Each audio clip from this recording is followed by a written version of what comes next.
یہ بات پہلے دن سے روز اول سے طے شدہ ہے کہ جو توحید نہ مانے اس نے اللہ کو نہیں مانا،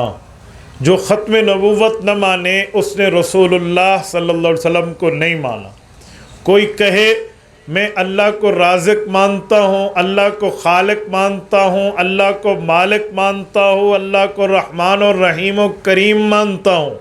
ہم کہیں گے سب کچھ صفات بعد میں ہیں، پہلے خدا کی ذات ہے، ذات میں توحید ہے، توحید پہلے ماننی پڑے گی۔ اگر توحید مانو گے تو پھر بھاری باتوں کا اسلام میں حصہ موجود ہے، آپ کے اسلام کے دعوے کو، آپ کے اسلام کے تسلیم کرنے کو قبول کر لیا جائے گا۔ لیکن اگر تو توحید نہیں مانتا، تو لاکھ کہتا پھر میں اللہ کو رحمان مانتا ہوں، کروڑ کہتا پھر میں اللہ کو رحیم مانتا ہوں، ارب ہاں کہتا پھر میں اللہ کو کریم مانتا ہوں، تو مسلمان نہیں ہے۔ کیوں؟ تیرے اندر توحید نہیں ہے۔ اگر توحید نہیں ہے تو خالق جل مجدہ و علا کا عقیدہ تیرے بارے میں ٹھیک نہیں ہے۔ اسی طرح کوئی بندہ رسول کریم صلی اللہ علیہ وسلم کو رؤوف الرحیم مانے، اللہ کے رسول کو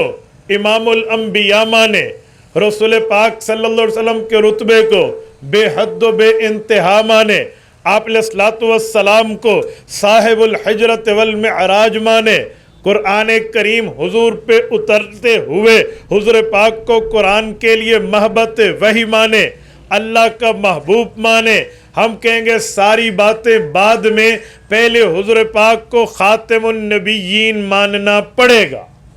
اگر رسالت مآب صلی اللہ علیہ وسلم کو تو خاتم النبیین نہیں مانتا، تو لاکھ کہتا پھر حضور محبوب رب العالمین ہیں، تو کروڑ کہتا پھر حضور پاک کی ذات بڑی کرم والی ہے، بڑی جود و سخا والی ہے، قرآن حضور پہ اترا، صاحب الحجرت والمعراج اللہ کے رسول ہیں، ہم تمہیں دھوکہ باز تو کہہ سکتے ہیں، ہم تمہیں فراڈیا تو کہہ سکتے ہیں، ہم تمہیں غدار اسلام تو کہہ سکتے ہیں، ختم نبوت نہیں مانے گا، مسلمان نہیں کہہ سکتے۔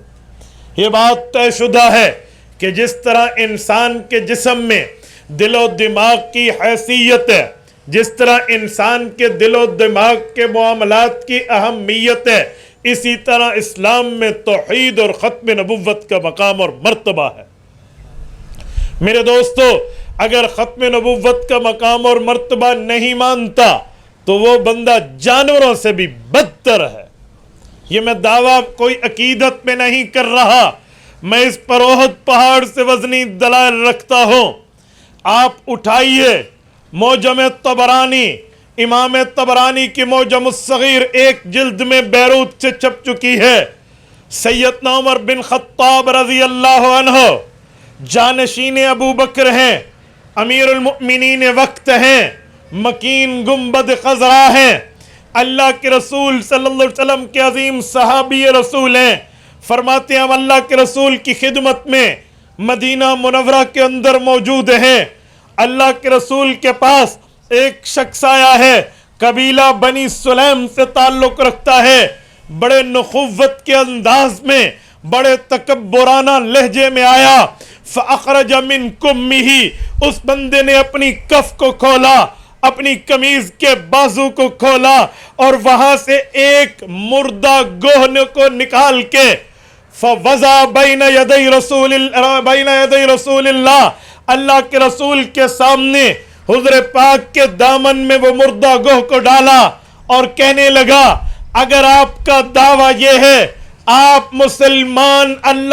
آپ مسلمانوں کی طرف اللہ کے نبی بنا کر بھیجے گئے ہیں، اس مردہ گوہ کو زندہ کر کے اللہ آپ سے کلام کرائے میں مان جاؤں گا، آپ اللہ کے رسول ہیں۔ حضرت عمر فرماتے ہیں قریب تھا، اس کی گفتگو کی سختی کی وجہ سے،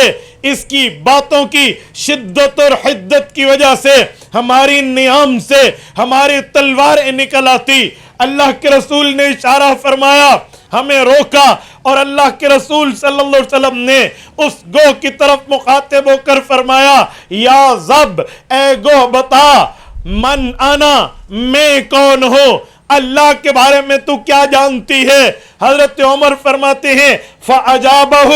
رسول اللہ صلی اللہ علیہ وسلم بِفَصِیحِ لغت العربی، عربی زبان میں فصیح انداز میں گو جواب دینے لگی۔ ہم حیران ہیں، گو گفتگو کر رہی ہے اور کہہ رہی ہے انت رسول رب العالمین وخاتم النبیین قد افلح من صدقک وقد خاب من کذبک۔ گو کہنے لگی میرا عقیدہ اور نظریہ میرے پیدا کرنے والے خالق نے مجھے یہ سکھایا ہے میں آپ کو اللہ کے رسول مانوں اور آخری پیغمبر مانوں۔ قد افلح من صدقک، کامیاب ہو جائے گا وہ بندہ جو کہے گا آپ آخری نبی بھی ہیں اور اللہ کے رسول بھی ہیں۔ وقد خاب من کذبک، جو آپ کی رسالت اور ختم نبوت کا انکار کرے گا اس کی بربادی میں کوئی شبہ نہیں ہے۔ میں پوری روایت نہیں پڑھ رہا، 1.5 رکوع کی روایت ہے، میں صرف مقام استشہاد پیش کر رہا ہوں، دلیل کی دنیا میں اس عنوان پہ بات کر رہا ہوں کہ گوہ بھی جانتی ہے یہ رسول اللہ بھی ہیں اور خاتم النبیین بھی ہیں۔ جو بندہ حضور کو رسول تو مانے، حضور پاک کے باقی اوصاف حمیدہ کا قائل تو ہو، لیکن انکار ختم نبوت کرے، یہ اس گوہ سے بھی بدتر ہے۔